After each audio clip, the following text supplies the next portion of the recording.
Men Iskandarova Mavda. Avulda opa. Yo'mli mahallada yashayman. Ha. 69-yilman.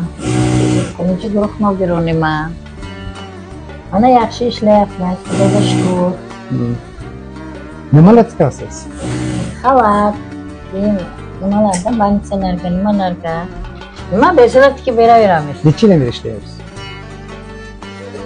Menimcha bilib qoldim. 10 yildan beri ana shu bizning korxonamizda quvchilik faoliyati bilan shug'ullanadigan opamizni mana ish jarayonida ko'rib turibsiz. Gapirib o'tdingizki, 1-guruh nogironiman dedingiz. Eng qizig'i, sizni ko'ngilingizga olmaysiz, imkoniyatingiz cheklangan ekan. Ya'ni qo'lingizda nuqsonligi borda. Qo'limga, oyog'imga. Oyog'ingizda ham. Lekin bemalol qiynalmasdan tikishni qilasiz. Men o'zimni nogiron deb hisoblamayman. Rahmat. Men Xudoga shukr 4 ta farzandim bor. Xudoga shukr. Qo'limdan kelganini qilaman. Ba'zi odamlar, sog' odamlar shu ishni qilmaydi. To'g'ri. Mana bizlar Xudoga shukr. Zopaga rahmat, hamda ish ochgan. Mana Xudoga shukr.